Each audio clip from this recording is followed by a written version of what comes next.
Hey, really quick before we start the show, did you know that we are on YouTube, Instagram, and Instagram TV? Please check us out on those platforms and subscribe.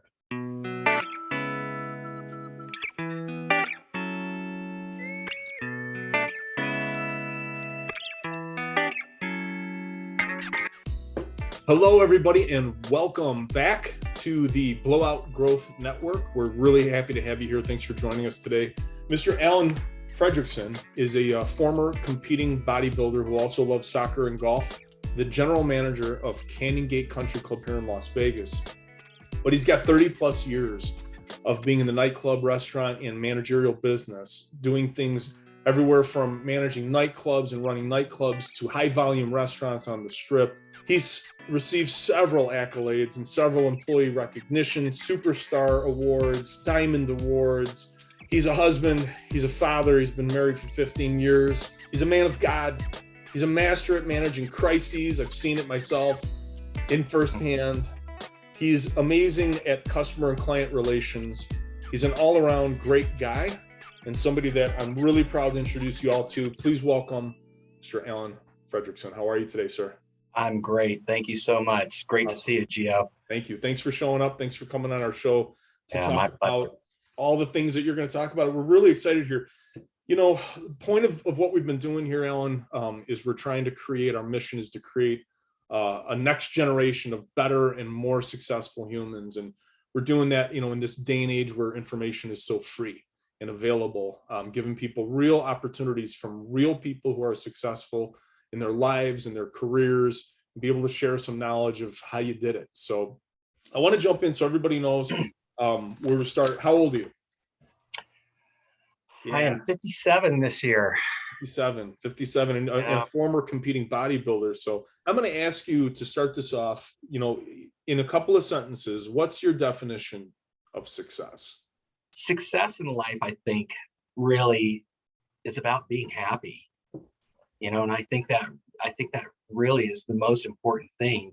You know, if you're happy with your family life, or if you're happy with your job, then you're going to be successful in all aspects of it. So really, happiness is the really most important thing to creating success.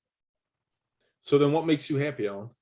Family is so important. I've got an amazing wife, 2 beautiful children, and it just you know, being able to have that family is just that makes me extremely happy, you know, to be able to go home at night and share with my wife and children. And as far as, you know, work is concerned, you know, you've got to love what you're doing. And if you love what you're doing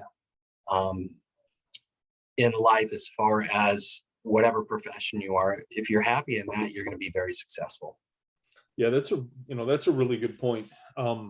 Because and we've heard other guests say this too so far in our recordings, you know, it's about finding something that you really enjoy doing and spending that time. And it's funny because I've asked other guests this question, and I didn't plan on asking you, but since we're talking about it, I'm going to make an allusion to it. But, you know, throughout our time, what I realize is I'm getting old, and I'm 45, I'll be 46 this year. And as I've gone through each decade, I've had these like landmarks almost, right? Like where I've learned something. It's how important it is to realize what you're doing and make part of what your path is trying to find something that you do love so it doesn't feel like work. And it sounds to me, Alan, like you have reached that. I mean, you've dedicated yourself to, you know, managing people. I mean, I didn't mention this earlier, but you're currently managing, how many is it? 60 on your day-to-day, but you've done 600 plus in your career.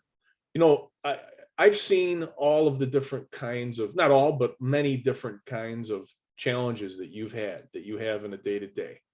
And I'm going to ask you, how do you stay motivated? Loving what you're doing and loving your life. You know, I'm so blessed to be able to get up every morning and say, I can't wait to go to my job, you know, because I love what I do.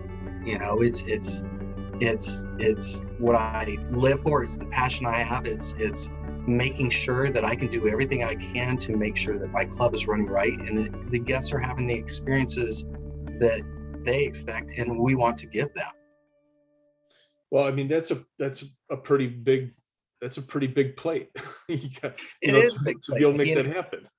Listen, it's my very first job in this world was working for the Ritz-Carlton in Atlanta, Georgia. And they set the standards in there, and I've learned by those, and really learned to appreciate the training program they had of making sure that you're trying to do everything that you can to make sure that you exceed the expectations of people.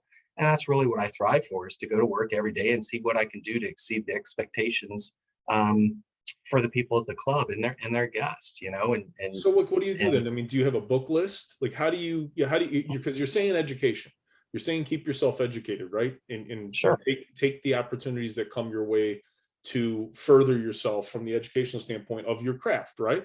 Yeah. So how do you do that? Is there a place you go for that information? Is there something that you do? I mean, are you jumping up and down on a trampoline before you get to work in there, like Tony Robbins is? Are you psyching yourself out? Like, where do you get the information and the education, or where do you find that so that you can, because what I'm hearing you say is that by you continuing to do that, you continue to fall in love with Mhm. what you're doing.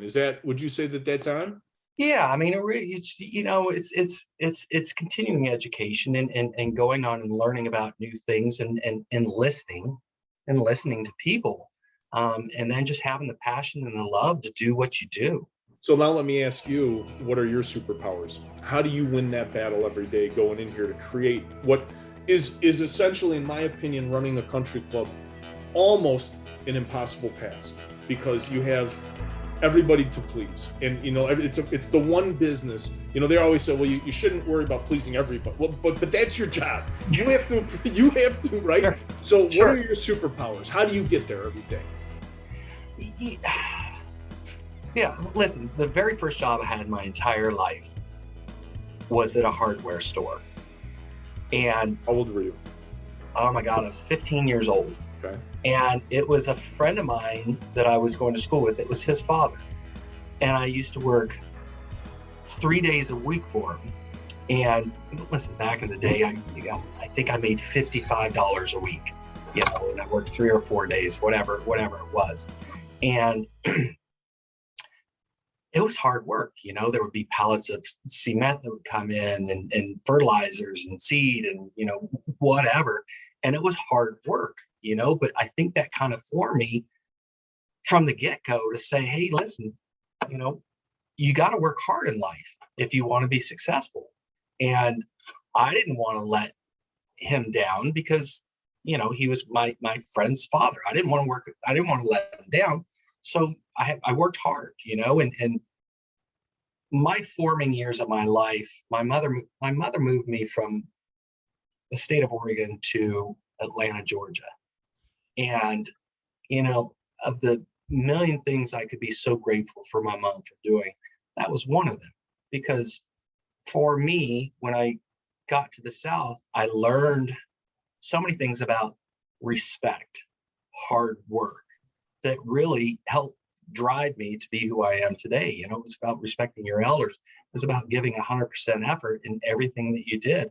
And I take that into today's world. And unfortunately, we're in different times, and you don't always see that nowadays. So sometimes it's kind of hard for me to comprehend that, but Yeah. it's just, it's a work ethic. You should always give, no matter what you do, regardless of anything in life, you should always give 110%. Maybe that's such an interesting thing to say. And I'm so glad you mentioned it, because I'm thinking to myself, how to describe, because I ask a lot of our guests, I ask them, how do you describe getting there? What if you grew up in an environment where you didn't care? Maybe there was no reason to care. Maybe nobody treated you well enough so that you could care, right? Maybe you had some kind of a challenge that didn't allow you to understand that concept that you say you learned in that hardware store, right? Mm-hmm. So, that is something that we should talk about for a moment. And here's what I thought. You said if you're going to do something, you should be doing it 110%. I full agree. But I also come from more of a place where you come from, where I started working really early, I was able to see the value of a dollar because I was exposed to being able to go into a business. My dad was in business. I was able to go to work with him and see what it's like to go out and hustle and try to make, and I think not being able to give the 110 might be a clue that that might not be for you. Or one of the ways that a person that doesn't have a mentor, or maybe didn't get into an environment where that was even an option. I'm going to tell you what, I only really had one mentor, and it was my dad. And it wasn't until, and I talk about this a lot on our channel, if anybody hasn't followed us on the Instagram TV, IGTV, or in the Instagram page, we talk about a lot of the specific stuff in one of these books. And I'll ask you right now if you've read it, but Napoleon Hill's Think and Grow Rich, which is just core knowledge for any hustler. And in that book, he says, but I wasn't exposed to it till I was in my early 20s. In that book, he also says you have to have a mastermind group. He calls it a mastermind group. Nowadays, they have different words for what it is, but you have to have your trusted circle, your people that you can call to, your mentors, your people that you can call and just get that true, like raw analysis from somebody who actually knows what the fuck they're talking about. Am I wrong? No, 100%. And so until you get to that point, where in that, and to be honest, something, Alan, too, here's another thing that could be important to people for them to hear, but I'll give it a personal story on it. But it wasn't until I got my core mastermind group, the group of people that I know that are going to give me the raw information that I need, that I can trust. When I actually did that, and it took me years because I didn't have a background. I didn't come from a family that had a big network. I had to go find it. But when I did, it immediately gave me blowout growth. I was going to say, it just clicked for you. Immediately clicked. Yeah. And that was, for me, the tipping point was understanding the power of that network, the ability to call somebody up and get the right info. And that one thing, that's where I got all of the blowout growth from. Yeah. Because that's the moment. That's where, right? So how important is that? And being able to say, hey, you know what? If my passion isn't 100% in it, if I'm doing this in the morning, and I see it with some people sometimes, where we go, you'll see people that don't want to be at work. You see a lot of them right now. Yes, you do. A lot. But the ones that do, right? The ones that do excel massively in this environment. And they stand out. Oh, it's unbelievable, right? It's like night and day. Yeah, 100%. And listen, I am so blessed to be in the position that I am right now. And just I love what I do. I love my position. I love my club. But there's still always room for growth, and you still have to have those mentors. And to this day, I still have mentors of people that I go to all the time, because it's a continual learning process. They always say you can never stop learning, no matter how good you are at your craft or skill or sport or whatever. You can always be better. Always. And I have those mentors that I can reach out to today, which I do all the time, to ask and speak about things so that I can gain that knowledge from them to be better at what I do. And that's extremely important. You should never be satisfied with where you're at. You should always want to grow. You should always be better personally or business. Absolutely. No, absolutely. 100%. And I think it's got to be both. Psychologically and physically are extremely important aspects of that, especially psychologically. Well, physically, but psychologically, yes, 100%. You've got to continue to grow with your mind on that. So I couldn't agree with you more on that. Yeah, and the thing is too, and here we talk about this too a lot on the channel, and we also in our IG we talk about things like this. But these barriers, and it's easy for us, right, as a little bit older guys that have had some success. We've gone up the pole. We've learned what we've learned. Here we are looking back, talking about how we did it and what you have to push yourself. Now on a regular basis, I see Alan get challenged on so many different fronts all at the same time. And so I think this could be interesting for people to listen to and see how you answer this one. But you're a pro. You handle pressure unbelievably. And this I always tell people running a restaurant or managing a club it's like, do you remember the guys back on like the Ed Sullivan shows and even Johnny Carson, and they'd come up and they'd spin the plates, And the spinning. and then they'd go to the other one and they'd spin the plate, and then they go to the other one and and then this one's falling and you got to spin it, you got to run over here and spin it, you got to run back here and spin. Like, that's management, right? That is so managing. It's the customers that are complaining and the employee that didn't show up to work and the guy that got sick, and then you got, wait, here's a little pepper, here's some COVID, you know, like, what? You're crazy, right? So that sums it up. And, you know, and I can just picture me spinning those plates all day long. You do, and that's what we're talking about. There's you know, there's 100 different plates that you're spinning all day long, and you're like, well, when am I going to take some of these plates away? You know, but it's, you know, but you know what? Let me ask you the question.